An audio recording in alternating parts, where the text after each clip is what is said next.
Hola, buenas tardes y bienvenidos a esta segunda sesión del ciclo de geocharlas de Cernagiomín, correspondientes al 16º Congreso Geológico Chileno. En esta sesión, que está enfocada en comunicaciones, geociencias y estudios de geología básica en el norte de Chile. Les recordamos que al final de cada presentación de 15 minutos habrá 10 minutos para preguntas. Hoy día presentaremos la estrategia comunicacional del Plan Nacional de Geología, PNG, y los avances en la comunicación inclusiva de las geociencias. Además, evidencias de la evolución neógena del río Cogotí, región de Coquimbo, y las evidencias paleoambientales de las coladas de lava de magnetita del complejo volcánico El Laco de la región de Antofagasta. El moderador de esta sesión es el geólogo señor de la Unidad de Geología Regional, señor Juan Pablo Contreras. Quiero darle la bienvenida a todas las personas asistentes a esta sesión de este ciclo de charlas que es organizado por la Subdirección Nacional de Geología, más el apoyo del equipo de comunicaciones. En forma presencial, estamos en las dependencias de la Biblioteca del Cernagiomín, que es una de las principales bibliotecas geológicas de este país.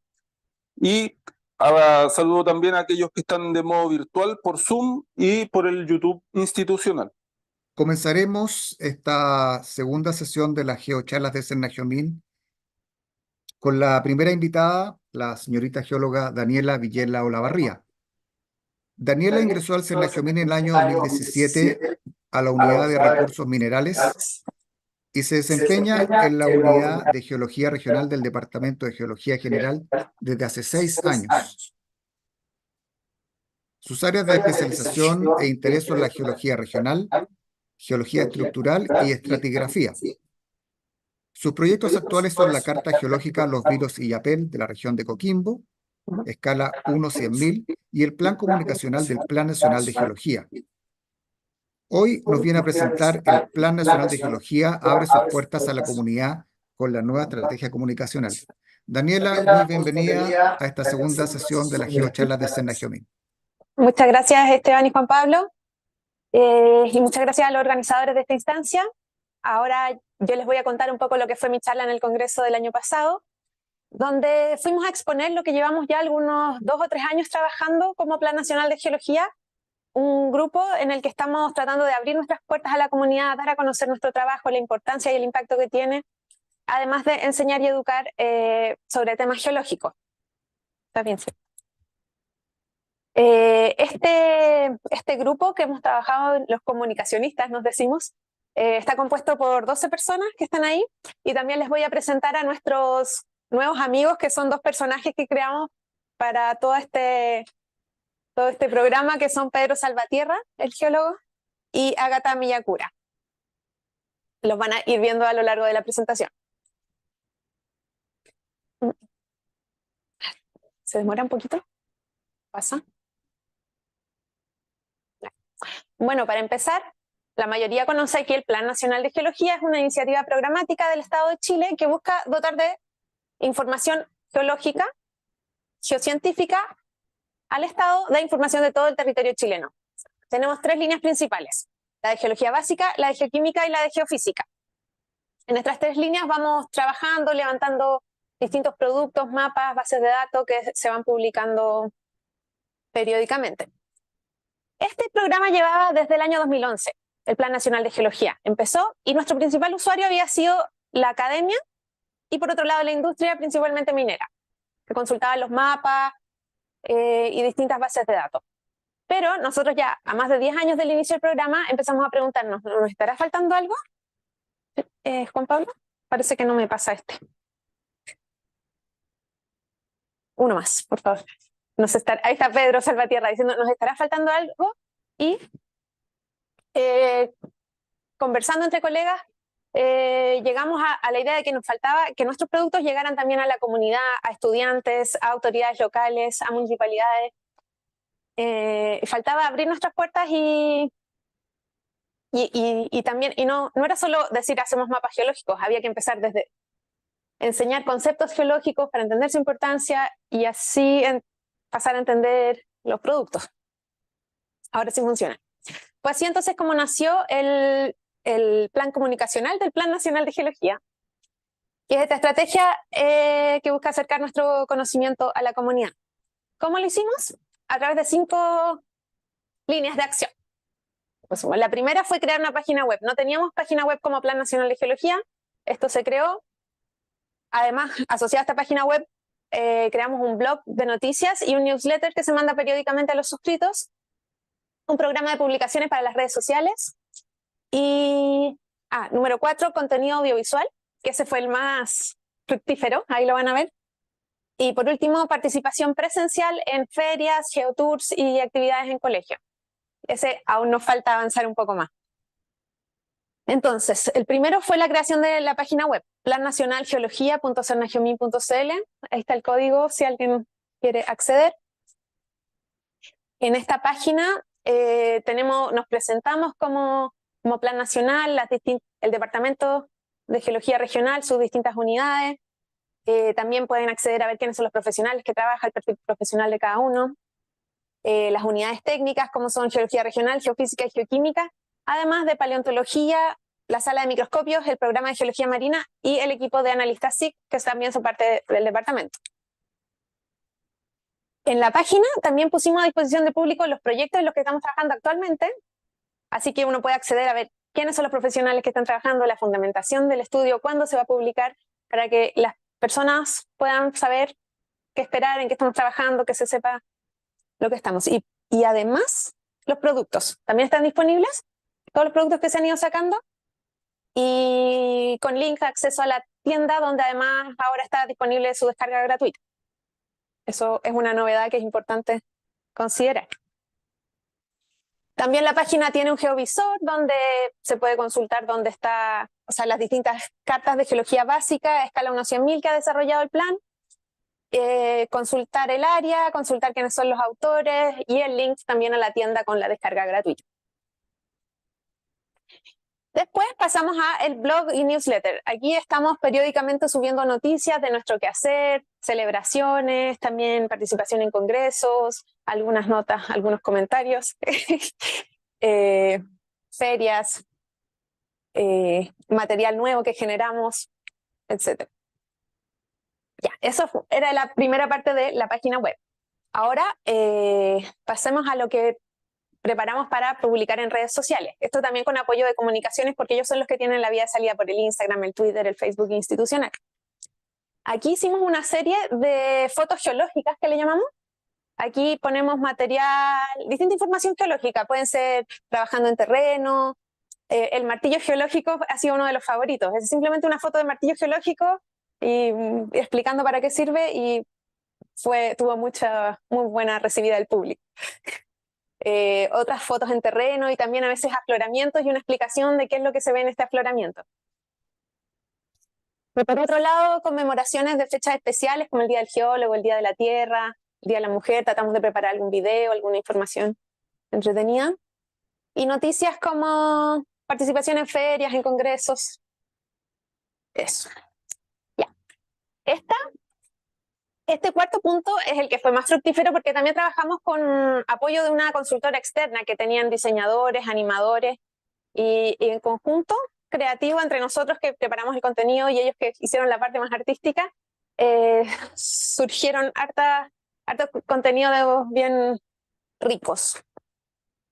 La primera línea fue la de video entrevistas, donde entrevistamos usuarios del Plan Nacional de Geología, tanto internos como externos. Entrevistamos personas que trabajan en el plan, que han trabajado haciendo cartas, cómo ha sido su experiencia, las problemáticas que han encontrado. También entrevistamos a antiguos geólogos que trabajaron en el Instituto de Investigaciones Geológicas, que fue la institución que precedió a Cernagiomin. Gente de la industria, gente de la academia. Así hay varios videos contando estas experiencias. Por otra parte, hicimos infografías.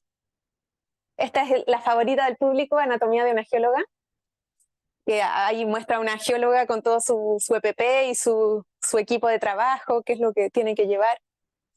Y también hicimos varias infografías más, son 6 en total. Un mar antiguo arriba en la cordillera, los dinosaurios chilenos, por qué Chile tiene tanto cobre. Son imágenes bonitas, llamativas, didácticas, que con algunas explicaciones logran llevar al público distintos mensajes educativos geológicos. Y en tercer lugar, y este es como nuestra estrellita, los videos animados. Estos fueron 6 videos también que hablan del quehacer del geólogo, de la importancia del mapa geológico. También hay uno dedicado a geofísica, otro a geoquímica. Este, por ejemplo, ahí está Pedro Salvatierra, Ágata Miyakura, están preparándose para hacer su mapa, pensando el impacto que va a tener, los recursos hídricos, minerales, consultando bibliografía. Se van a terreno a trabajar, muestrean, toman mediciones, y finalmente ya cuando se devuelven ya tienen su mapa medio armado. También hay otro video dedicado al trabajo de gabinete, con laboratorio, el trabajo en GIS, la publicación en biblioteca, y ahí celebrando el final del mapa. Puse un video acá, que no sé si el audio nos acompaña, pero yo puedo ir relatando el audio y no sé si aprieto. ¿Esto va? Sí, ya. Este es uno de los videos, son cortitos, duran 1 minuto, que habla de un antiguo mar arriba en la cordillera y dice que a pesar de que el desierto hoy en día sea muy árido y no haya agua, en el periodo Jurásico existió un mar allá arriba en la cordillera donde vivían diferentes especies de fauna extinta. Ahí están los plesiosaurios, más amonites, ictiosaurios. Y también busca explicar cómo es que ahora ya no hay un mar ahí, sino que está una cordillera y un desierto árido. Entonces empieza a mostrar conceptos como la deriva continental, la subducción, la formación de cordilleras. Y para cerrar este video, bueno, ahí sigue hablando de la subducción. Sale Pedro Salvatierra estudiando los fósiles que hoy existen de estas especies arriba en la cordillera. Y ahí termina este pequeño video. Entonces tenemos 6 de estos videos que son súper amigables, divertidos, que los hemos llevado a hartos lados, a ferias, los ponemos. Están en YouTube y están en la página web del Cernajemin. Bueno, aquí dejo otros ejemplos. Ese es uno sobre geofísica. Esta también es otro personaje, Justicia Campos, nuestra geofísica, que explica cómo pasa el avión tomando las medidas. Hay otro sobre geoquímica, cómo consultar los mapas geoquímicos, qué tipo de información traen. Y por último, este que es la vida de un clasto, que es un clasto que se encuentra con una geóloga y le cuenta todo el recorrido que hizo desde la roca donde nació hasta este momento en que está siendo muestreada. ¿El puente? Sí.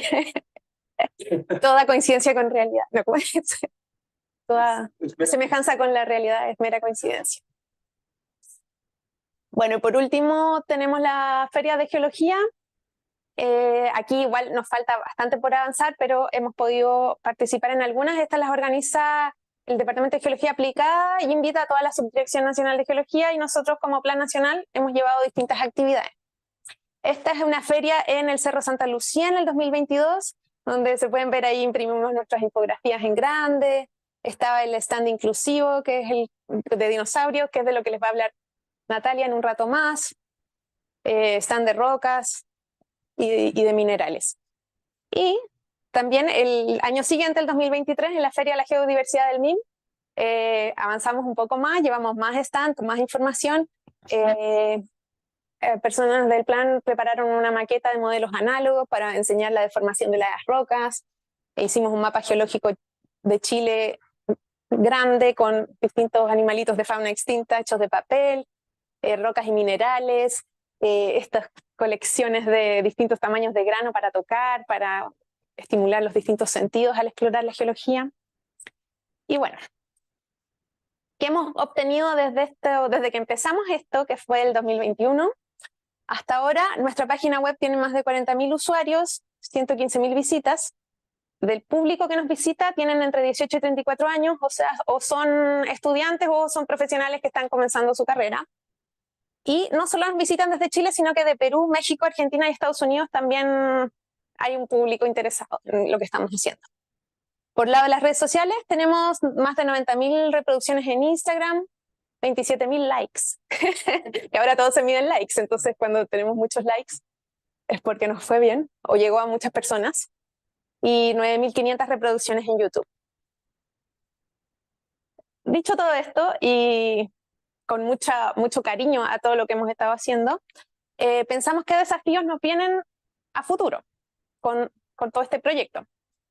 El primero es dar continuidad a lo que ya venimos haciendo, o sea, seguir haciendo material para redes sociales, entrevistas, noticias, actualizando nuestros proyectos, actualizando nuestra página web. Después, además, nos propusimos que queremos ampliar el público al que llega nuestro contenido, porque sigue siendo muy chiquitito, muy de la comunidad geológica o minera, pero queremos ir un poco más allá, y para eso sabemos que tenemos que definir grupos de público objetivo y hacer actividades dirigidas a esos grupos. Ya hemos ido aprendiendo, antes no sabíamos nada, pero hemos ido aprendiendo de difusión y divulgación, y algo básico aquí es el público objetivo para cada contenido que uno desarrolle. También queremos mejorar y estandarizar nuestras actividades para las ferias, tal que cada actividad tenga un guión y un material y que distintos profesionales puedan ir e impartirlo en distintos lugares. Y por último, hacer una divulgación inclusiva dirigida a personas con discapacidad. Y de eso es lo que les va a hablar Natalia en la próxima charla. Así que yo voy cerrando con esto, que es una imagen de nuestro proceso creativo. Ahí los bocetos para crear los videos, bocetos de las infografías, y ahí el equipo trabajando en lluvia de ideas para intentar llevar nuestros mensajes a más lugares. Eso somos el equipo. Somos 12, pero esos son los constantes, pero hemos tenido colaboraciones e interacciones de varias personas en altos momentos. Así que con eso concluyo la presentación. Muchas gracias, Daniela. Súper interesante tu presentación, y me parece súper necesario realmente el tema que se intenta abordar. ¿Tenemos tiempo para unas preguntas?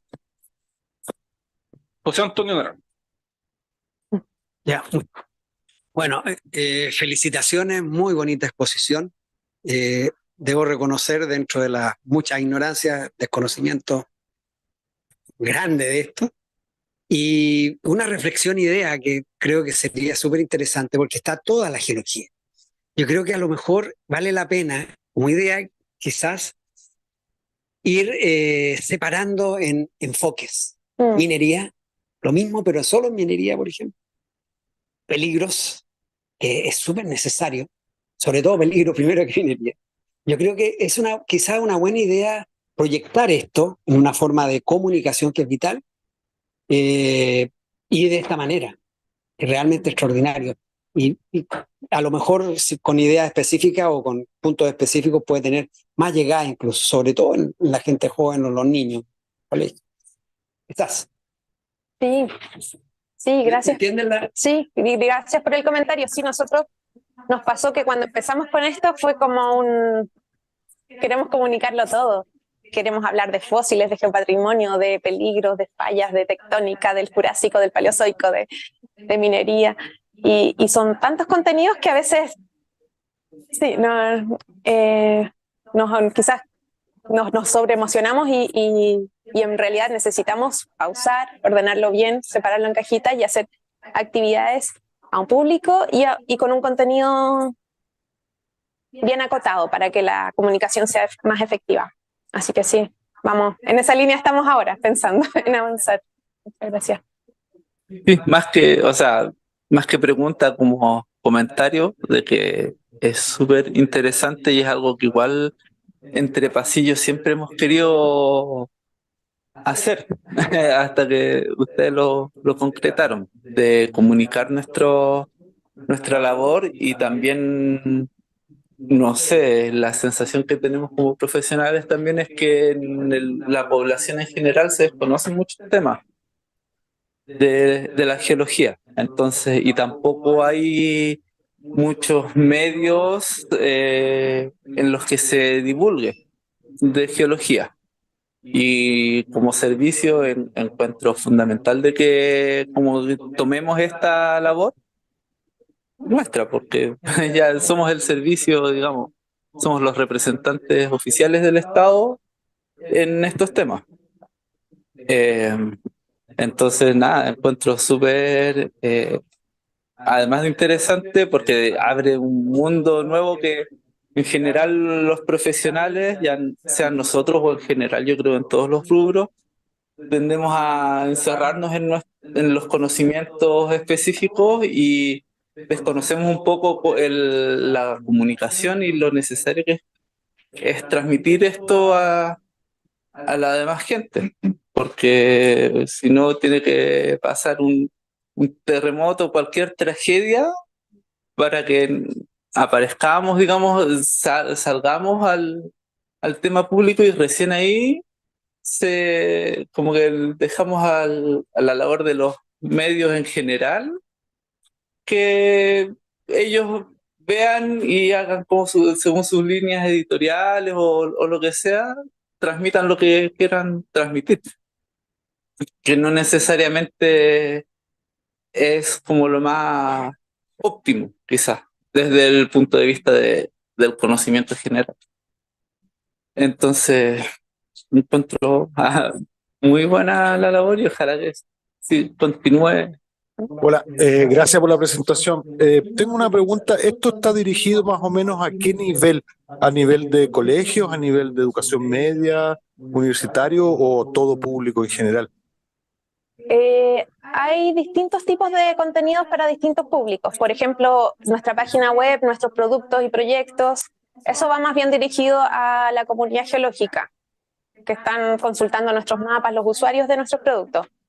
Y ya pasando a los videos, a las infografías, eso ya pensamos en un público un poco más joven, quizás escolar, pero también que sea, o sea, tampoco hemos acotado también el público objetivo, pero lo hicimos con una idea de que sea más entendible para todo tipo de persona que reciba esto y que quiera aprender un poquito de geología. No, te pregunto porque en general en otras partes del mundo la educación geológica a nivel de educación media, por ejemplo, es mucho más fuerte que aquí en Chile. De hecho, aquí en Chile prácticamente nos enseña la geología en la educación media. ¿Ustedes han pensado, por ejemplo, llevar esto a instancias que se pueda generar eso dentro de los colegios, ya sea de forma particular o a través del Estado? No hemos avanzado hacia allá aún. Solo hemos tenido experiencias pequeñas en colegios, yendo a una sala a mostrar rocas, pero así han sido instancias súper específicas. Pero de todas maneras sería un buen... Yo sé que hay otras iniciativas de particulares que sí están trabajando en esa línea. Sería Nosotros buenísimo. no estamos involucrados de ella aún. Sería buenísimo, por ejemplo, ya a largo plazo poder incluirlo, ojalá dentro de un currículum de educación media. En algunos colegios particulares lo hacen, pero muy poquito. Y sería bueno que ojalá todos pudieran usufructuar de esto. Excelente presentación, gracias. Sí, la Natalia yo creo que ahí les puede contar un poquito más de ese tema, porque ella ha estado profundizando esa línea de trabajo. Última, más que Alejandra Ávila, subdirectora nacional de Geología.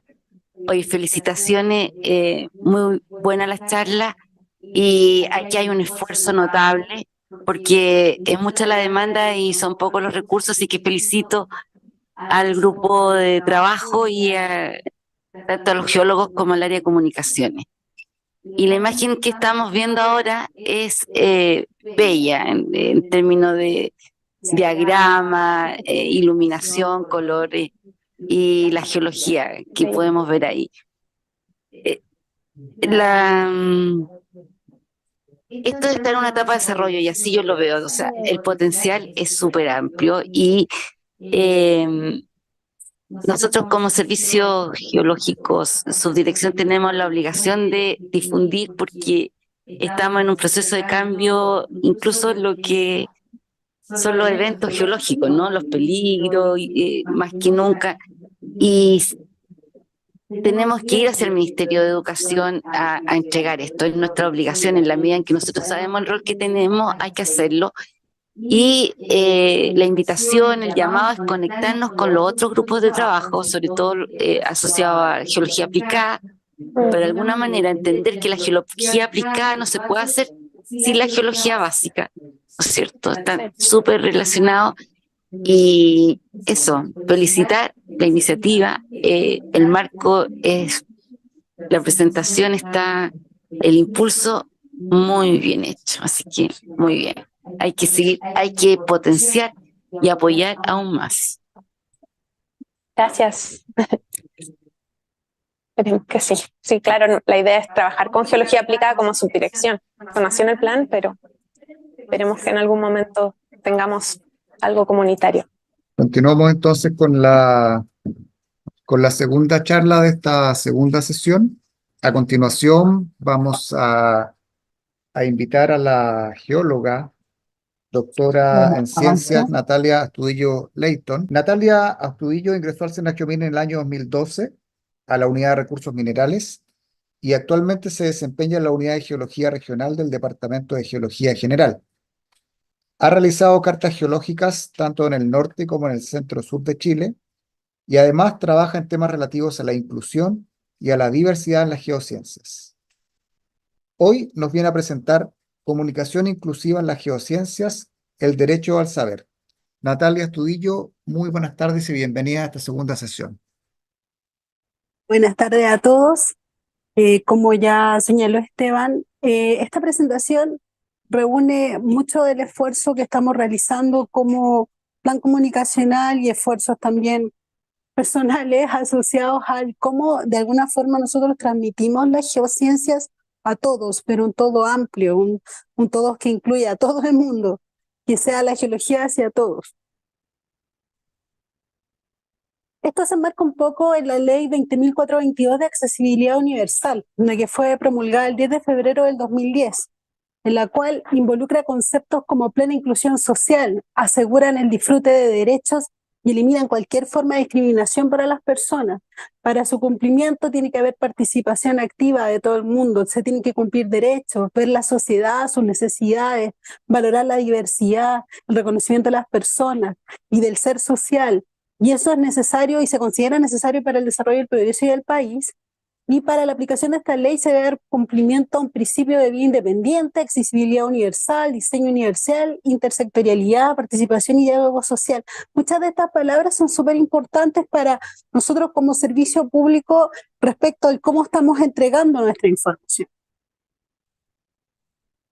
Dos conceptos que son fundamentales para poder entender hacia dónde queremos dirigir este tipo de trabajo es el de accesibilidad universal y el de diseño universal. La accesibilidad universal indica que la condición es la condición que deben cumplir los entornos, procesos, bienes, productos y servicios, así como los objetos o instrumentos, herramientas, dispositivos, para ser comprensibles, utilizables y practicables por todas las personas, en condiciones de seguridad y comodidad de la forma más autónoma y natural posible. Y en el caso del diseño universal, la actividad por la que se conciben o proyectan desde el origen entornos, procesos, bienes, productos, servicios, objetos, instrumentos, dispositivos o herramientas de forma que se puedan utilizar por todas las personas o en su mayor extensión posible. Y lo que es fundamental es que esta ley señala que es un deber, no es una sugerencia, es un deber del Estado promover la igualdad de oportunidades de las personas con discapacidad. Como base común se necesita conocer 4 definiciones, que es diversidad, inclusión, discapacidad y personas con discapacidad. Muchas veces estos 4 términos se tienden a mezclar. Diversidad tiene que ver con la presencia de personas con diferentes características en los grupos. La inclusión es pertenecer o ser parte de algo, sentir que es ser parte de algo. La discapacidad es una construcción simbólica que tiene mucho que ver con la sociedad. Una persona no es discapacitada, es la sociedad la que la discapacita. Y las personas con discapacidad son algunas personas que en relación a sus condiciones de todo tipo, salud física, psíquica, intelectual, sensorial u otras, al interactuar con barreras contextuales, nuevamente social, actitudinal y ambiental, presenta restricciones en su participación plena y activa en la sociedad. Según la encuesta ENDIDE, que es la última encuesta que se hizo de discapacidad y dependencia el año 2022, las personas con discapacidad mayores de 18 años son aproximadamente 2.700.000 personas, el 17.6% de la población, y con un grado de dependencia aproximadamente 9.8%.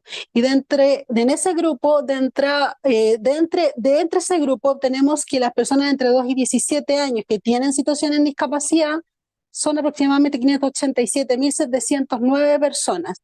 Cuando estamos hablando de discapacidad, estamos hablando de distintas discapacidades y distintos grados de discapacidad también. En lo que refiere a la educación formal, hay distintas leyes que podemos observar ahí que de alguna forma obligan o que de alguna forma conducen también el cómo nosotros podemos entregar la educación y la información a personas en situación de discapacidad y en general a la diversidad. como ya señalé, hay distintas leyes y una de las leyes principales conduce a que en los distintos establecimientos municipales y particulares subvencionados tiene que haber un programa de integración escolar, el cual está compuesto por profesores de educación diferencial, psicopedagogos, fonoaudiólogos, psicólogos y terapeutas ocupacionales, los cuales son los encargados de lograr transmitir de una forma adecuada, de una forma integral, los conocimientos, en este caso, asociados a las geociencias, hacia cualquier tipo de público. El problema grande que se produce es que en general estos profesionales, sus conocimientos asociados a geociencias son bastante escasos porque no hay una dirección tampoco desde aquellos profesionales que saben de geociencias hacia ellos mismos. Entonces la transmisión se vuelve mucho más compleja y más lenta. Ahí sí. Dentro de la misión del Servicio Nacional de Geología y Minería tenemos como misión generar, mantener y divulgar información de geología básica y de recursos y peligros geológicos del territorio nacional para el bienestar de la comunidad y al servicio del país. Uno de esos objetivos lo está de alguna forma, y lo indicó anteriormente, intentando retomar el Plan Comunicacional de Geología que impulsa la difusión y divulgación de las geociencias de nuestra institución, según lo que señaló Daniela.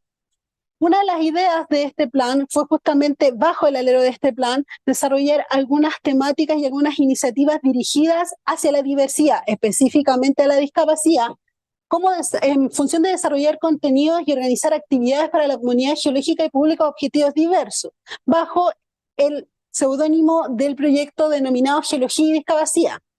En este proyecto nosotros estamos tratando de diseñar estrategias y lineamientos para que nuestra información geológica sea para todos, a través de implementar algo de concepto de diseño universal de aprendizaje, o sea, generar productos desde un principio hacia una mayor cantidad de público, y también realizar adecuaciones a ciertos productos que nosotros le ofrecemos a la comunidad. En este caso, nosotros trabajamos principalmente con una colección inclusiva de minerales y rocas y una colección orientada a la divulgación de rocas de todo tipo de génesis, etcétera, etcétera, en la cual principalmente la estamos orientando a discapacidad visual y la idea a futuro sería auditiva, también a infancia, adultos mayores, que sería más o menos la primera etapa. Una de las iniciativas que surge a partir de esto tiene que ver con el trastorno del espectro autista y toda la gente que tiene trastorno de integración sensorial, tomando en cuenta que los dinosaurios en particular llaman mucho la atención de los niños. Diseñé una colección que se denomina Jurassic Young, que son dinosaurios en lana. Los niños con trastorno de integración sensorial y con trastorno del espectro autista les cuesta mucho el tema de las texturas. Entonces, cuando uno realiza algún tipo de figuras de texturas diferentes relacionadas a lana en particular, a los niños, dado que les llama la atención un dinosaurio, tienden a tomarlo. En particular, esta colección también ha dado súper buenos resultados con niños pequeñitos, primera infancia, cuando vamos a las exposiciones, toman los dinosaurios, los miran, los chupetean. También funciona porque les estamos presentando geología desde que son bebés. También hemos trabajado con cuadros texturados que fueron pintados por un artista que falleció el año pasado, en los cuales uno puede tocar los dinosaurios chilenos, y las texturas les permiten más o menos a las personas con discapacidad visual determinar cuáles eran los límites, cómo eran sus formas, para poder de alguna forma introducir a este público a esta temática también. También se han realizado charlas online en bibliociegos, justamente de esta temática. Se han realizado también algunas charlas con lengua de señas, con interpretación a lengua de señas chilena, con intérpretes específicos que han trabajado en ciencias, entonces saben cómo dirigir estas interpretaciones. Hemos trabajado también con storytelling, con cuentacuentos, con Kamichibai de terremotos, que Carlos Gálvez lo tiene en este momento en su poder, y él lo trabaja, con música, con guión, con un lenguaje más simple, porque nosotros tendemos a tener un lenguaje bastante estructurado, y también con improvisación. Cabe considerar que en el caso del lenguaje de señas, todas las conceptualizaciones geológicas tienen que hacerse compuestas. Entonces, por ejemplo, dar el nombre de un dinosaurio, de una roca, es deletrearla uno a uno, lo que complica bastante las interpretaciones cuando se están trabajando, y que en otras ciencias como la astronomía eso ya se ha solucionado. a través de un trabajo conjunto de personas con situación de discapacidad auditiva y científicos astrónomos.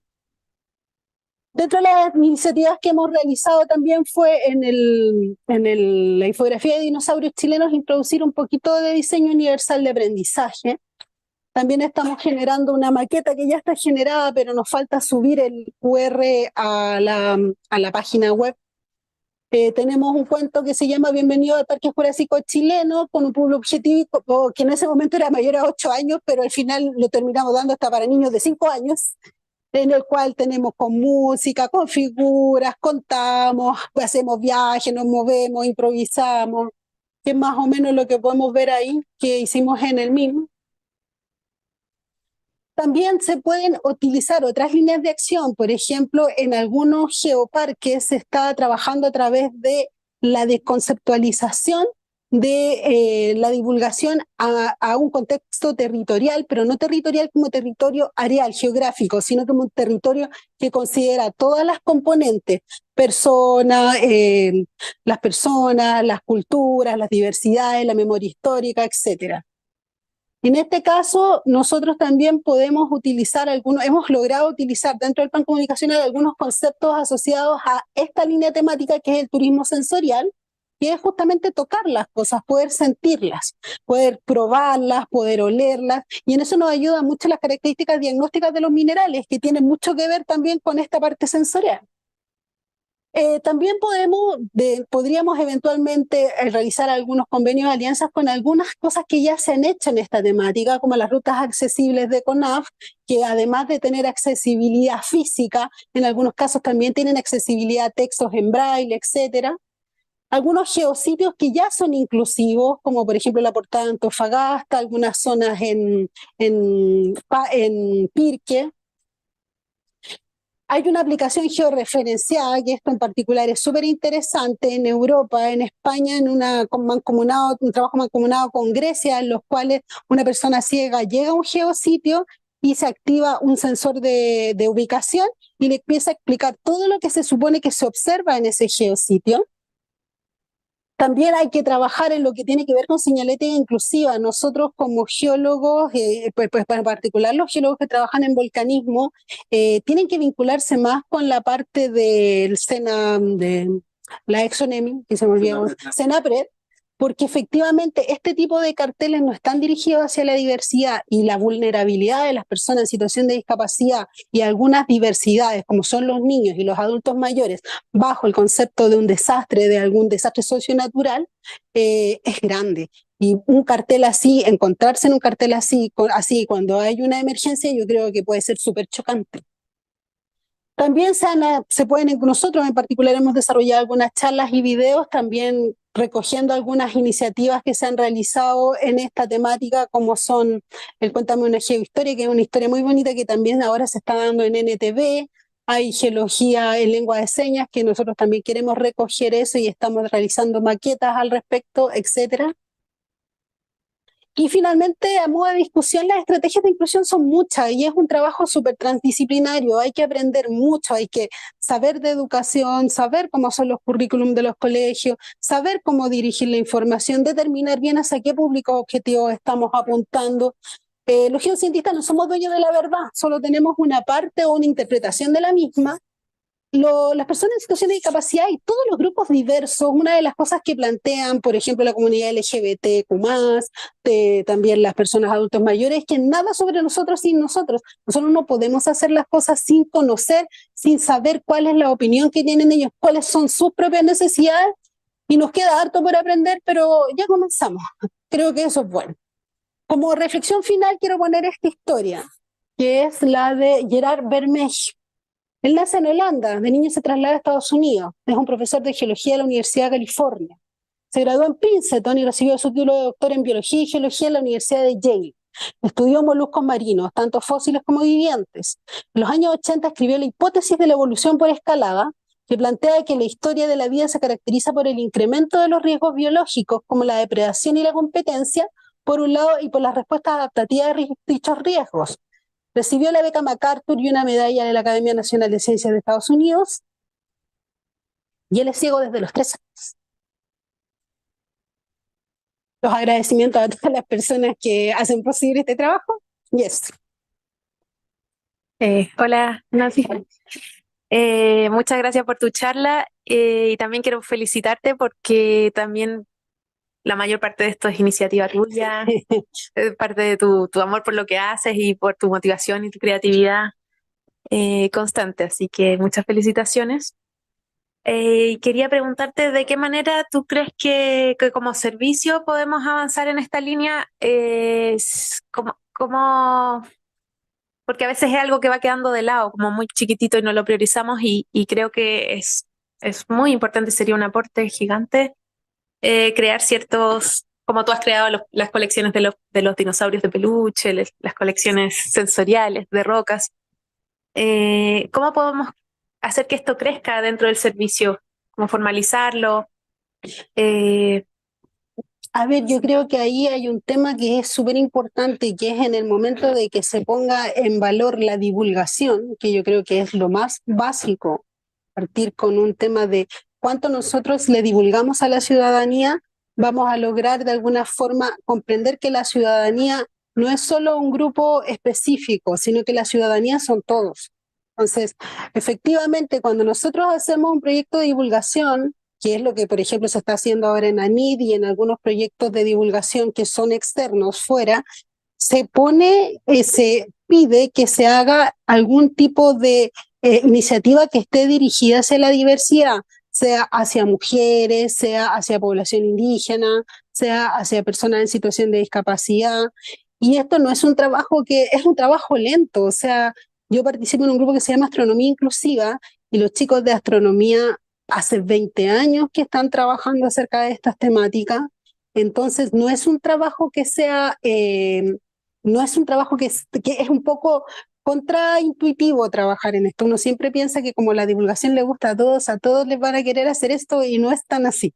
Entonces, una de las formas es justamente el poder que todos los proyectos, además de tener esa ala de divulgación, quizás dentro de esa ala de divulgación también incluyan algo pequeñito que esté relacionado con la diversidad, pero por sobre todo el entender que nosotros como geocientistas somos los llamados a hablarles en fácil y explicarles a la gente las geociencias. Y que tenemos que conversar con todos, con la transdisciplinariedad en este contexto es fundamental. Por ejemplo, ahora yo estoy conversando mucho por una temática personal de un magíster que estoy realizando con muchas profesoras y muchas de ellas te dicen, este tipo de iniciativas, ¿dónde están? Nosotros queremos verlas, pero están en la página de Senacrimín, pero es que, ¿y dónde sale eso? Entonces, falta mucho todavía del poder llegar a ciertos contextos. Imagínate en en contextos de colegio en general, cuando son mucho más intersectorialmente zonas de pobreza o ruralidad, que es mucho más difícil todavía. Entonces, falta como el considerar que la divulgación hacia todo el mundo es tan importante como hacer el mapa geológico y saber la última edad de una roca específica. Bueno, a continuación vamos a presentar a nuestro tercer invitado. Él es el geólogo Andrés Quesada Jara. Andrés es geólogo de la Unidad de Geología Regional desde el año 2010. Su principal área de interés es la estratigrafía y sedimentología, donde ha estudiado depósitos en ambientes continentales con foco en depósitos lacustres y salinos. Tiene trabajos en la Cordillera de la Costa y la Pampa del Tamarugal de la región de Tarapacá. Actualmente trabaja en la Carta Geológica Puerto Oscuro con Barbalá y coopera con el proyecto Earth Evolution at the Dry Limit. Hoy nos presentará gravas colgadas del Cerro Coronta, San Lorenzo, región de Coquimbo, Chile, evidencia de la evolución del río Cogotí y con Barbalá. Andrés, bienvenido a esta segunda sesión de las geocharlas Cernagiomín. Muchas gracias a todos por estar acá y a los que nos siguen por los canales de Cernagiomín también. Aquí en la imagen lo que se observa es un cerro que en la parte inferior tiene rocas que contrastan con los depósitos que están encima, que corresponden a grava, que ahí se ven de un color un poco parduzco amarillento y que van a ser el objeto de este estudio. Bueno, esta es la estructura de la presentación, que consiste de una introducción, engloba dos partes que son los resultados y luego las conclusiones.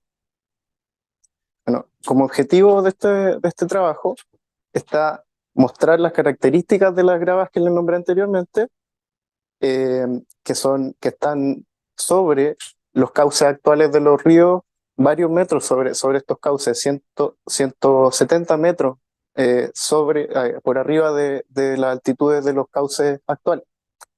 Y además hay que destacar que estos hallazgos son parte del levantamiento de las cartas Puerto Oscuro y Combarbalá, que está vigente hoy en día.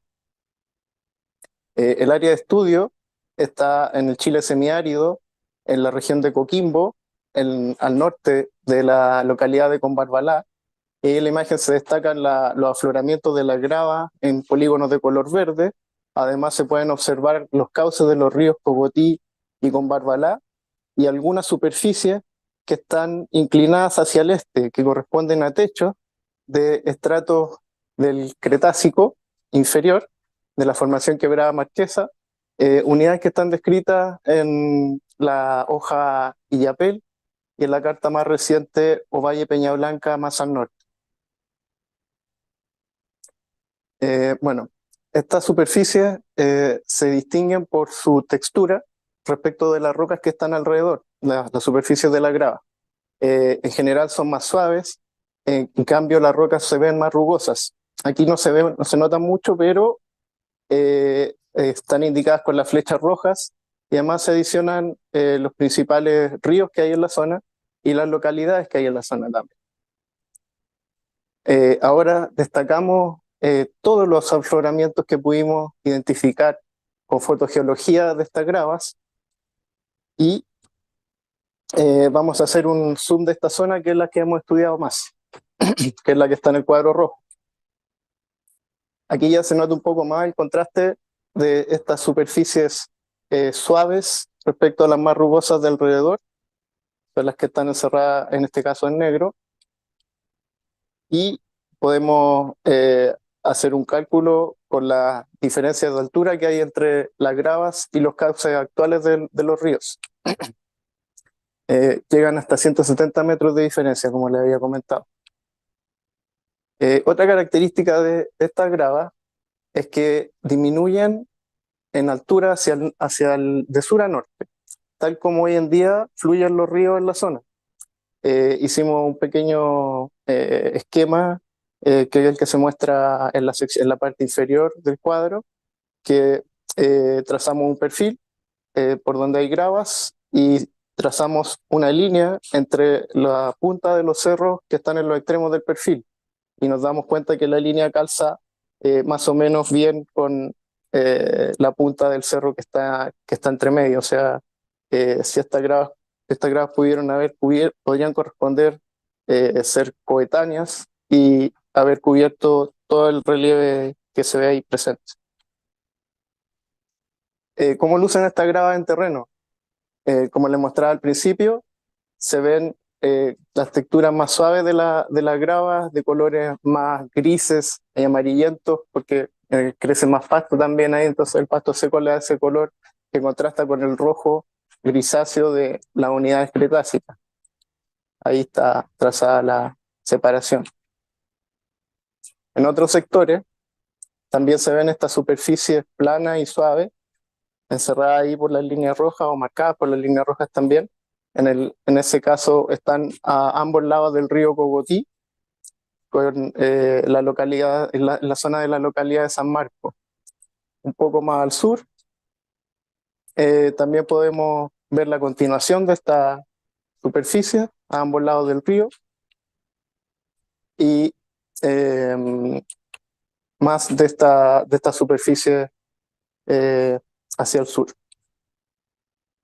Bueno, ahora específicamente en un afloramiento que es el que más hemos estudiado, que es el del Cerro Coronta, para ver cómo es la configuración que hemos podido deducir, trazamos un perfil noreste, suroeste, con extremos en los cauces del río Cogotí y Combarbalá, que pasa por la parte más o menos central del afloramiento. Entonces queda de esta forma, y aquí destaca el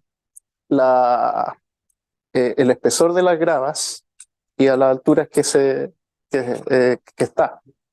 Entonces, el espesor total de la grava llega a 37 metros en este afloramiento, y además pudimos encontrar un cemento de carbonato que en los primeros metros desde la superficie hacia abajo está un poco meteorizado, pero bajo los 3 metros existe un metro que es un cemento bien duro que está cementando a los clastos de la grava. Esta es otra vista de los afloramientos en el Cerro Coronta. Ahí está la separación más aproximada entre la grava y las rocas que la están subyaciendo.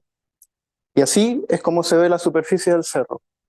En general, son clastos redondeados de colores grisáceos a púrpura, con tamaños que llegan hasta los 70 centímetros. Y si ustedes ven algunos que están un poco más angulosos, eso es por interferismo mecánico. Cuando uno se acerca al afloramiento, ve que si une los pedazos, en general son pedazos que están rotos ahí in situ, pero que son redondeados finalmente. La otra característica importante es que en los clastos se observan costras o cortezas de carbonatos, como las que se puede observar ahí que están siendo indicadas. Esto ya es el cemento de carbonato bajo la superficie. Aquí se puede ver que hay un clasto y se ve como el borde en la parte superior de la parte que está centrada en la foto. Acá también hay otra vista de cómo se ve, de qué color se ven los carbonatos, como de un color beige, cementando aquí los clastos de la grava. Bueno, ahora como el presente, la clave del pasado, nos vamos a los depósitos del presente. ¿Cómo se ven? Estos son depósitos del río Mapocho, depósitos de gravas del río Mapocho. Y podemos hacer una comparación visual con cómo se ve la superficie en el Cerro Coronta. Más depósitos en el río Mapocho y otra comparación. Bueno, además en la zona de estudio hacia el oeste se encuentra el sector del cementerio de San Pedro de Quiles. ¿Qué encontramos acá? En depósito de cauce reciente, de flujo reciente, encontramos una zona que tiene una textura un poco diferente a los depósitos que se ven en los cauces. Entonces fuimos a mirarlo y resulta que en esa superficie se acumuló agua y hay pequeñas o costras milimétricas de carbonato. Entonces podemos deducir que las aguas que circulan por la zona están cargadas en elementos que generan carbonato, que precipitan carbonato. Así que no corre. Claro. Además, encontramos terrazas en los cauces más recientes, que también están formadas por sedimentos de carbonatos y carbonatos adosados también a las rocas y también en las fracturas y en otros lugares por donde circuló agua. Bueno, acá de nuevo estamos en el río Mapocho, en un momento en que fue secado, y nos damos cuenta que se formaron pequeños charcos. Entonces, aquí ustedes pueden suponer qué pasaría si es que esas aguas estuvieran cargadas en elementos que precipitan carbonatos al evaporarse. Entonces, ¿para qué todo esto? ¿Cómo unimos toda esta información que hemos visto en el terreno?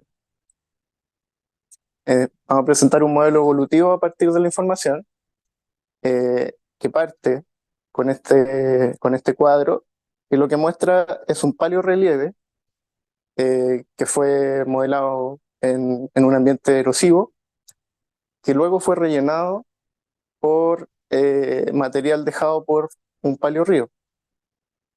Posteriormente a esto, algún cambio de nivel de base generó incisión. Entonces, se habrían formado los ríos con Barbalá y Cogotí a ambos lados de este cerro, que sería el Cerro Coronta, por ejemplo, y charcos que pudieron haber quedado en la superficie se transformaron, precipitaron carbonato. Luego de esto, esos carbonatos pudieron haber migrado hacia abajo y cementado las gravas que están bajo la superficie, quedando la configuración que podemos observar actualmente en el Cerro Coronta, por ejemplo. Sí. Bueno, entonces, ¿qué podemos concluir? Que previo a la grava existía un pasaje sometido a erosión, que sería en esta superficie inclinada hacia el este de la unidad quebrada marquesa. Las gravas marcan el inicio de un cambio de ambiente, a un ambiente donde hay relleno de esa superficie de erosión, y podría eventualmente estar relacionado con el alzamiento del bloque de la cordillera frontal que está directamente al este del curso del río Cogotí. Bueno, y además, de acuerdo a todas estas características que pudimos observar, podemos generar un esquema evolutivo para los ríos que actualmente hay en la zona de estudio. Entonces eso sería, y le agradezco a todos los que han participado en la confección de esta carta hasta el momento. Muchas gracias, Andrés. Muy buena tu presentación. Me parece súper interesante poder trabajar y estudiar estos depósitos semiconsolidados porque justamente guardan más evidencia para la reconstrucción de los ambientes, ¿no? Claro. Damos paso a las preguntas. Natalia. Bueno, Andrés, felicitaciones porque en realidad nosotros, por costumbre, como que este tipo de sedimentos o este tipo de depósitos a veces no los miramos tan a fondo como tú lo estás observando. A mí lo que me gustaría saber es si algo relacionado quizás más que a la componente litológica de las rocas que están siendo alteradas, por ejemplo, el agua, cómo de alguna forma las aguas se involucran en el deslave, en la lixiviación de las rocas para poder formar estos carbonatos. ¿Necesitas algún tipo de roca específica o basta con la sola circulación del agua para poder llegar a esta precipitación de carbonato? ¿Es lejana, es cercana? ¿Tiene que haber una grande, no sé, tiene que haber grandes depósitos de rocas calcáreas? No sé, más que nada, ¿cómo puede funcionar estos como costras y estos como cementos relacionados a esta Sí. a esta dinámica? Sí, tanto el origen de los clastos de las gravas como de los cementos que hay es parte de lo que tenemos pendiente del estudio. Entonces tenemos que expandir el estudio hacia el este, donde suponemos que hay rocas calcáreas presentes, puede ser el Jurásico o Cretácico. Y lo otro es que tanto de acuerdo a lo que tú preguntas de la lejanía o cercanía, tanto en la cuenca del río Cogotí con Barbalá tenemos estos depósitos, pero los que estábamos viendo que son recientes están en la cuenca de al lado y son depósitos más recientes, entonces o sea, de la cuenca de más al oeste. Entonces yo creo que los elementos pueden fluir disueltos grandes distancias y llegar a cualquier lado. El tema es que no sobrepasen las condiciones para que precipiten como sale. Entonces, cuando sean esas condiciones es cuando va a tener este tipo de depósito y vas a poder deducir que el agua venía cargada en esos elementos. Pero si tienes agua que lo pueda seguir transportando, o sea, soportando esa cantidad de elementos, uno no se va a enterar que por ahí pasó agua con con esos elementos. Andrés, gracias por la presentación tan interesante, muy buena. Eh, Tú hiciste una analogía con el río Mapocho y la formación de charcos y que eso podía facilitar la precipitación de costras salinas. El charco es porque o al río le deja de llegar agua o porque se embalsa y o no tiene la suficiente agua. ¿Hay aquí evidencias de alguna forma de embalse de las aguas? Porque si están circulando, es difícil que precipiten las sales. No, es más que nada en el caso de esta grava, lo que se está postulando en la presentación es que la incisión dejó abandonado el cauce antiguo y con eso quedan charcos. En el fondo el agua baja de nivel y queda un nivel más alto con charcos, con restos de agua en los que después comienza a evaporarse y precipitan los elementos que tenía disueltos. Eso es lo que se está postulando, más que se hubiese embalsado, el cambio en el nivel de base genera nuevos cauces y por lo que se abandona el cauce antiguo. Y otra cosa, ¿hay antecedentes de edad de estas gravas? Hay antecedentes, pero son bien amplios, del Mioceno superior en general, pero son pocas las edades que hay precisamente en las gravas. Entonces siempre son relaciones de regionales y de contacto con otras unidades en las que... Y el rango es amplio, ¿no? Sí, sí, pero puede ser del Mioceno superior hasta un Pleistoceno inferior, una cosa así. Ok, gracias. Yo tengo una pregunta relacionada con lo mismo que me preguntaba Rodrigo. ¿Cuáles son la idea para empezar a datar, por ejemplo, la edad de las gravas o la edad de la incisión, que en el fondo va a entregar mucha información acerca de la evolución de este lugar, ¿no? Claro, claro. O sea, existe una posibilidad de acceder a estudios experimentales de datación en carbonato. Sería como algo bien directo de datar el evento de incisión, podría decirse, porque ahí hubiesen precipitado los carbonatos. Uranio, plomo en carbonato. Sí, algo así. Sí, el que presentaba uranio, Richard. Claro, exacto. Richard claro, sí, es de la Universidad de Frankfurt, me parece que están desarrollando ese método. Entonces, hay que explorar la factibilidad de ese método para estos carbonatos y revisar también si los costos en este momento son accesibles como para poder realizar esos estudios. Y en general es eso o también ver algún tipo de relación de corte ya o plantear algún tipo de evolución a partir de... Con unidades más cercanas. De los ríos, claro. Sí. Algo así.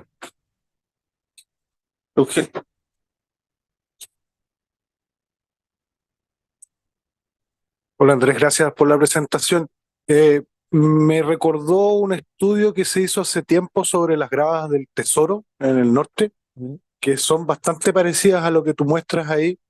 Y en ese momento también se habló de estos posibles, entre comillas, charcos que producen esto.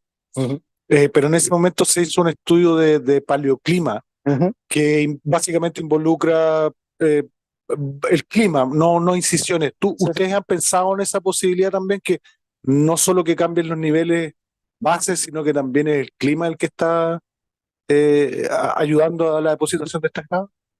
Sí, o sea, siempre está esta discusión o pelea entre el clima y la tectónica en general. Sí. Claro. Hay gente que se lo toma más a pecho. Sí, bueno, eventualmente, si es que hubiera una relación con el alzamiento de la cordillera, ahí se produce una sombra de lluvia que puede hacer que también precipite más. Y lo otro es que aquí estamos también en el Chile semiárido, también lo destaqué al principio, porque si esto hubiésemos estado en un clima árido, la parte de removilización de la grava no se sostiene en los tiempos recientes, pensando en el desierto de Atacama más al norte. Pero sí, yo creo que hay, en especial si es que está relacionado con el alzamiento de la cordillera, hay un factor climático que debería ser importante para poder también trasladar todo este material con ríos y no solamente como depósitos pluviales más no distales, sino claro, más proximales. Y un último comentario sobre la datación de uranio plomo en carbonato. Hay, la Universidad de Durham también los tiene en Inglaterra. Ya, ok. ¿Tienen alguna estimación del origen en distancia de estos depósitos? Porque el grado de redondeamiento es alto, digamos, entonces no parece ser muy cercano, entonces hay un transporte y energía bastante alta involucrada en esos depósitos, digamos. Entonces, cuando dice el alzamiento de la cordillera, significa, no sé, ¿cuántos kilómetros aprox? ¿50, 60? ¿Sí? No hemos hecho estimaciones respecto a eso, pero ¿cómo se llama? El río, como te digo, está contiguo al margen de la cordillera frontal que han llamado algunos autores en este sector. Y ese alzamiento en algún momento, o sea, hay pequeñas variaciones, pero todo el desarrollo de todo ese bloque es el que está aportando ahí. Entonces, puede venir desde un poco más cerca, pero el río puede arrastrar de todo el bloque material, creo. No hemos llegado más allá. Y a continuación vamos a presentar al último expositor e invitado de esta tarde, que es el geólogo máster en ciencias, don José Antonio Naranjo Sosa. José Antonio se desempeña en la Unidad de Geología Regional del Departamento de Geología General de Cernagiomín. Ingresó al Instituto de Investigaciones Geológicas en el año 1974 y luego al Cernagiomín en 1980. Su trayectoria incluyó un largo y destacable periodo en el Departamento de Geología Aplicada. Ha realizado estudios en varias ramas de las geociencias a lo largo del país, siendo los trabajos ligados a la volcanología los que más lo han prestigiado. Hoy nos viene a presentar fases volcánicas de magnetitas del complejo volcánico del Yaco, evidencias paleoambientales. Este estudio contiene datos inéditos y está siendo sometido en una revista internacional de volcanología. José Antonio, muy buenas tardes y bienvenido a esta segunda sesión de las geocharlas de Cernagiomín. Aquí vamos a presentar un asunto sumamente interesante, no solo interesante a nivel regional, sino que a nivel mundial. Es probable que, de acuerdo al conocimiento actual, el laco es solo el laco a nivel mundial. No existe otra cosa que se le parezca. De manera que en la literatura está ahí. De hecho, creo que es el tema de mayor difusión por área en Chile. Hay más de entre 50 y 100 publicaciones en un pequeño volcán muy chiquito. Entonces, la peculiaridad que tiene, sus características y la hermosura y la elegancia, por así decirlo, de sus distintas fases, lo hacen, desde mi perspectiva, un poquito fanática, no cabe duda, pero lo hacen un fenómeno extraordinario, realmente extraordinario. De manera que recientemente ha sido admitido por la IUGS como geositio a nivel mundial y espero, voy a pasar un aviso, espero tener bueno, algo que sea, espero tener la oportunidad de, como autor de los que vamos quedando, después voy a decir algo al respecto, de ir a exponerlo, porque sinceramente yo creo que este debe ser uno de los 5 geositios más espectaculares del mundo. Vamos a ver entonces por las razones que corresponden. Entonces, quiero rendir un homenaje particularmente sentido, por las obvias razones que todos conocemos, a estas 2 personas y queridas personas que están ahí. Y cuando presenté este trabajo en el Congreso, y poco antes, Fernando, que acaba de fallecer, me contó que la Vichy, la Beatriz Levy, que murió el 22, lo había instado fuertemente a que publicara el LACO y que se contactara con un volcanólogo que era yo, porque me conocía la Vichy, había sido profesora mía, de un ramo que se llamaba Platino Universal. Muy romántico para algunos, pero evidentemente muy inútil en la actualidad. Y la Beatriz realmente es una persona, fue una persona extraordinaria, fue la primera doctora de Chile en geología. Y Fernando, que acaba de fallecer, que nos abandonó, una persona extraordinaria, un hombre brutal. Yo diría que debe ser uno de los profesores más temidos y ex profesores más queridos que existe en la educación de la ingeniería en minas y geología en Chile. ¿Ya? Entonces quiero darle un sentido homenaje a ambas personas. Y por otra parte, yo me tengo que ir apurando ya para publicar esta cuestión. Va pasando el tiempo. ¿Ya? Sí, pues, sí. Bueno, el LACO tiene una particularidad que lo hace genuinamente único. ¿Y por qué? Porque está en la esquina de dos estructuras gigantescas, enormes, a nivel continental, ¿no se ven? No, a nivel continental, ¿no es cierto? Que es la falla Barranca Blanca y Sierra Lina, Argentina, que se topa con la verdadera estructura Olacapato, volcán, no me acuerdo, pero esta es la famosa falla Olacapato del Toro, eso es. Y justo en esa esquina está el LACO.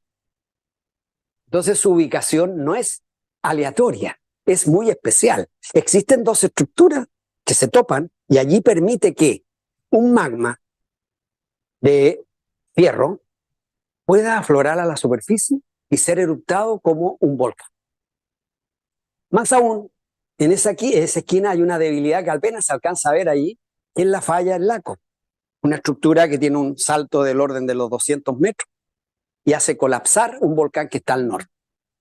Ahora, todo esto en esa casualidad, singularidad, digamos, no casualidad, singularidad, se da en una condición muy especial y en un tiempo muy definido que logramos establecer desde el punto de vista geocronológico. Acá está la geología del LACO. Este es el salto que hay de la falla al norte, el cual hace que el volcán El Hueso colapse y se genere una estructura norte-sur de poca longitud, pero muy bien desarrollada. Y tenemos una geocronología bastante bien llevada en todo el LACO, en la cual uno puede más o menos sintetizar, resumir una edad del orden de fines del Pleistoceno. Es decir, estamos hablando de entre 2,5 y 3 millones de años. Eso es muy significativo por cuanto, dadas las condiciones paleogeográficas que encontramos, indirectamente podemos datar lo que ocurrió en esa época. Vamos a ver más adelante de qué se trata, lo que ocurrió, y es trascendente a nivel mundial porque es un hecho en la causa que permite decir, existían estas condiciones a fines del Pleistoceno en esta latitud. El LACO se encuentra, es tremendamente complejo llegar en términos de subsistencia. La primera vez que fui tuve la ingenuidad de no seguir los consejos y llevé cerveza. Y es horroroso, porque aquí es una puna brutal. Es una zona extremadamente continental en Chile, en la zona donde Chile es más ancho, de manera que estamos a 400, 300 y tantos kilómetros de la costa y en altura. Este es Pico LACO y tiene distintos afloramientos de volcanes. Todos los volcanes fundamentalmente silicio, pero con una brutal alteración hidrotermal. Aquí tenemos San Vicente Bajo, un yacimiento, San Vicente Alto, otro yacimiento de fierro, LACO Sur, LACO Norte, Vicuña, que es una especie de filón, LACO Norte también es un filón, y rodados negros. Esos son los afloramientos. Lo que está en color en cuadrícula, aquí y acá, es alteración hidrotermal. Lo más moderno es, y ya está datado del orden del Pleistoceno medio más o menos, es una gran depósito de morrenas. Son morrenas que vienen del sector de, no me acuerdo el volcán, pero en fin, vienen en este sector y deposita esta morrena que está datada en el orden de los 200 y tantos mil años. ¿Ya? Eso es lo más moderno que afecta a la zona. Otro hecho significativo de este mapa es que muestra, y es importante para la causa, digamos, que muestra estos depósitos amarillos y acá, etcétera, que son morrenas. Entonces estamos dando la pauta de una condición paleogeográfica, paleoambiental, que generó o que estaba predominante cuando se formó el lago. Ahí lo tenemos en una expresión de una imagen oblicua hacia el norte, más o menos.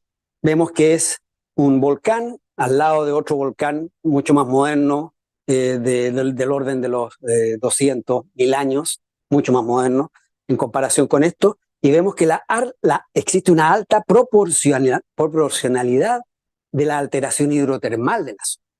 Entonces, para una alteración hidrotermal hay dos condiciones. Primero, temperatura, pero también tiene que haber agua. Agua es preponderante, si no, no hay alteración hidrotermal. Entonces, eso es muy importante para la postulación del paleoambiente, porque ¿de dónde había agua? Vamos a ver de dónde había agua en este caso específico. Acá está el campamento en este sector. Lago Sur, Lago Norte, Rodados Negros. Este otro sector es muy importante porque está al sur de Pico Laco, pero aquí hay facies que son específicas, muy didácticas y muy elocuentes en cuanto a la génesis y al paleoambiente que había. Bien, vamos a ir más rápido. Dentro de las condiciones para lo que es la textura, hicimos una analogía con respecto de lo que es que este tipo Kilburn, el año 2000 más o menos por ahí, da una pauta de por qué y cómo se forman las distintas texturas para una misma composición. Por ejemplo, aquí tenemos una lava basáltica y aquí tenemos una lava basáltica de la misma composición. ¿Por qué se forma esta textura AA y por qué se forma esta textura de blister suave? Y el tipo descubrió, para ir rápido, vamos a decir, el tipo descubrió que lo importante es la tasa de emisión. Es decir, si hay rápida tasa de emisión, lava por unidad de tiempo, esto se va a fragmentar porque no se alcanza a sellar la superficie. Y por eso se genera la lava AA. Pero si la tasa de emisión es lenta, como en el caso de las PAOE, en relación a la cantidad de lava emitida, se produce el selle de la superficie para generar estas lavas PAOE o blisters de muy suaves en general. Pero la composición es exactamente la misma y la temperatura es la misma. La fase volcánica de magnetitita es el término correcto que se debe usar. La fase volcánica de magnetitita del lago son lavas, piroclastos y piroclastos de caída incluso.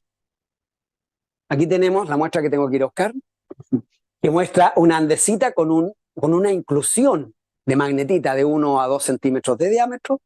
Aquí tenemos otras condiciones en las cuales toda la magnetita envuelve una especie de stopping, en el cual hay andesita con un desarrollo de mucho dióxido, que es muy común, y otras evidencias también de dióxido entre medio de rocas alteradas, entre medio de estas vetas abundantes, todas ricas en vesículas. Todas ricas en vesículas. Otro hecho significativo en San Vicente Alto, por ejemplo, que es un centro de emisión. Todo esto es de magnetitita. Todo es de magnetita. En la cual estos viejos de mis colegas coautores descubrieron hace años atrás la presencia de bombas de tipo spindle shape. Esta es una bomba spindle shape de fierro y esta es una bomba spindle shape de silicato del volcán Yaik. Y aquí tenemos también otro tipo de depósitos que abundan en este sector, que son, por así decirlo, depósitos de la pili, de fierro, piroclástico. Bombas grandes, como se ven, con esta característica, que es de color amarillento. Y eso es cloruro férrico, un elemento bastante poco común, pero común en algunos volcanes andesíticos, cloruro férrico, que le da la coloración. Y una de las cosas más espectaculares dentro de las facies son los flujos piroclásticos o corrientes piroclásticas densas, en la cual se observan claramente depósitos piroclásticos caracterizados por la presencia de este color tornasol, que es, ¿cómo se llama esta cuestión? Fosfatos, depósitos de fosfatos, que son muy significativos y castigan mucho al fierro, porque se supone que son ese tipo de minerales o ese tipo de precipitación la que provocó la mala calidad del fierro del titanio. Entonces se supone que la presencia de cloruro, de fosfato, de precipitado de fosfato, la que disminuyó la calidad del fierro y produjo o auspició el accidente del titanio. Entonces tenemos depósitos de bloques y cenizas típicos. Esto es solo magnetita, bloques de magnetita y ceniza de magnetita, todo octaédrico. En general, en los depósitos abundan estas oquedades que no son otra cosa que vesículas. ¿Sí?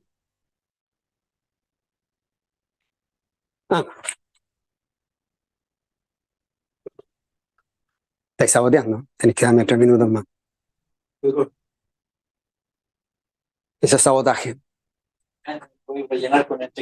Y yo sé de quién viene el sabotaje. Sabotaje de José Fruto.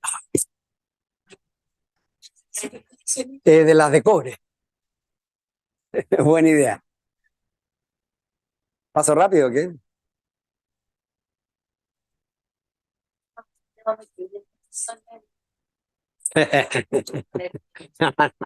Ya. Bueno, estas son depósitos de magnetita. Todo esto son pequeños octaedros. Cada granulito es un octaedro. Es realmente extraordinario. Y estas son vesículas. Esta moneda es del año, no sé, 70, 80, por ahí más o menos, ¿no? Y estas son vesículas dentro del depósito. No, parece que aquí. Bueno, este fue un hallazgo interesante. En el sector de San Vicente Alto descubrimos otro pequeño afloramiento que se ve muy fragmentado, el depósito original, pero a 50 metros de distancia estos son depósitos de caída, de magnetitita. Es una especie de magnetitita rara, es una magnetitita como que silícea, así, una mezcla de ambas cosas. Muy interesante que como caída hacia el este se depositan este depósito del orden centimétrico a metro. Formas, de nuevo, depósitos clásticos asociados. Un hecho significativo son las paredes de filones. No hay flujos de lava en el lago. No hay colada de lava en el lago. Solo paredes de filones y filones. Burbujas, y una de las cosas más espectaculares es la presencia de estalafitos o estalactitas. Otro hecho significativo que todas estas estructuras filonianas, que sobresalen a veces metros hacia arriba, no tienen sustentación. Es decir, no están emplazadas en algo a lo cual instruyeron, que no sea punto suspensivo. Aquí tenemos de las manifestaciones más espectaculares del lago una pared de algunos metros de alto en la cual se producen unas ciertas exsoluciones lábicas, suaves, de características suaves. Aquí como ejemplo de comparación, aquí tenemos un hornito de Paoeoe del volcán Villarrica en el ascenso hacia arriba. Pero estos son los tipos de estructuras. Y esta es una pared métrica del orden de 5 o 6 metros de alto, en los cuales se producen exudaciones suaves, superficiales de magnetitita. Y lo más espectacular, esto es en rocas silicatadas, algunas formas de oquedades, en una lava basáltica, son estas estructuras. Estas son estalafitos. Estalafitos, es decir, aquí hay una oquedad, un hueco, un espacio dentro de una pared en la cual esto no tiene sustentación, sin embargo, se producen este tipo de estructuras que sin duda demuestran la alta temperatura a la cual esto estaba. Pero actualmente sin sustentación. Lo que nosotros suponemos dentro de nuestra interpretación es que en realidad el lago está rodeado y fue cubierto por una serie de glaciares. Este valle que está aquí, acá está San Vicente, Vicuña, este valle, vamos a ver lo que hay al fondo. Tenemos que suponerlo e interpretarlo de esta manera, porque en el fondo hay morrenas. Y estamos a una altura de 5.000 metros de acá. Entonces estas son morrenas en el fondo del valle, son todos clastos redondeados. Pero ya no está el hielo. Entonces, ¿a dónde llegamos? Llegamos haciendo un parangón con un tipo en Canadá que hizo una geología. Pregunta si hay tiempo. Hizo una geología muy interesante al norte de Canadá en 1952, Matthews, el cual descubrió este tipo de estructuras que son una especie de diaclasamiento planar. Normalmente en las lavas el diaclasamiento planar se da por la sobrecarga de la colada y se da en la parte baja. Pero en este caso eran diaclasamiento planar frontal. Y él lo interpretó y lo observó el año 52 como la relación de la llegada de una colada de lava contra un glaciar. Este tipo de estructuras son las que observamos en el hielo ya no está, pero sin duda esta lava, en este caso es una lava andesítica, está o chocó contra un valle glaciar, al fondo del cual hay morrenas. Esta es lo típico que hay acá en esta zona, que entre otras cosas lo que quedan son las colillas de mi colega Fernando Enrique, que todavía están aquí las colillas, porque fumaba como carretonero Fernandito. Bueno, esto está en San Vicente, perdón, en Paso Blanco, y se observan paredes verticales en las cuales se intercalan distintos tipos de andesitas, algunas de ellas con estructura de diaclasamiento planar, clásico. Esto está sin sustentación, está en el aire, a 5.000 metros de altura, pero dentro del depósito, dentro de este depósito, se observan este tipo de bombas con diaclasamiento clásico de PJB o diaclasamiento prismático, claramente, y bombas con borde de enfriamiento. ¿Contra qué? En agua, pero colgado a 5.000 metros en una pared sin sustentación. Entonces, otra cosa significativa es que también debajo de estas coladas con diaclasamiento planar se observan este tipo de estructuras, en las cuales se produce una emisión de flujos piroclásticos de fierro, de magnetitita, con borde de oxidación elocuente. Es decir, al emplazamiento de esto, aquí había hielo. Otras cosas que definimos que son sumamente interesantes son los rombos de permafrost. Permafrost, característico debajo del hielo, encogimiento, y entre medio de ellos se observa limos, limofil. Y la roca muy craquelada, muy fragmentada. Entonces aquí hay un espacio claramente que sostuvo un casquete de hielo, el cual produjo este tipo de permafrost en un suelo de rocas andesitas. Otras cosas que son significativas son estas cosas que se llaman Huckle jointing o diaclasamiento craquelado. Lavas, esta es la superficie de una andesita del lago, lavas en las cuales solo observamos este tipo de estructura en superficie, enfriamiento producto de contacto con hielo. Entonces, otras cosas significativas, en el rajo del lago, en el borde, se observan este tipo de estructuras, que son realmente espectaculares, con alta deformación, como un autor por ahí que no me acuerdo el nombre específico, lo menciona, son depósitos deformados en forma plástica, también vinculados con agua, con abundancia de agua.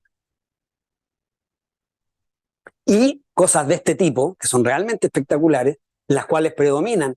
Todo esto es puro, son distintos flujos piroclásticos, de bloque y ceniza deformado con este tipo de deformación realmente plástica. Y en superficie, desgarres del tipo húmedo, como la Ares, desgarres elocuentes de la depositación plástica de estos depósitos. Es decir, el ambiente húmedo era evidente en su emplazamiento. Cosas de este otro tipo, por ejemplo, aquí tenemos del orden de 6 metros de alto, manifestaciones del lago norte, en la cual sin sustentación pueden quedar paredes elevadas de magnetitita. Entonces, en un contexto regional, esto, o la forma, esto es cómo se depositó la Lucky Fissure, es decir, una de las erupciones más mortales que ha habido en el mundo, entre paréntesis, casi mató una alta cantidad de población ¿cómo se llama? Desde Islandia hacia Europa, en los 1700, producto de el flúor. ¿Qué es lo que tenía el flúor? Bueno, el flúor les capotó las siembras a Europa y estuvo a punto de extinguirse una. De hecho, es la erupción más mortal que existe por la cantidad del orden de 90.000 o sobre 90.000 muertos en Europa por la falta de, sí, pero creo que por la falta de precisamente lo que nos pasó con el Navidad en Chile, ¿no es cierto?, con la presencia del flúor, que produce un tremendo problema en la alimentación de los animales.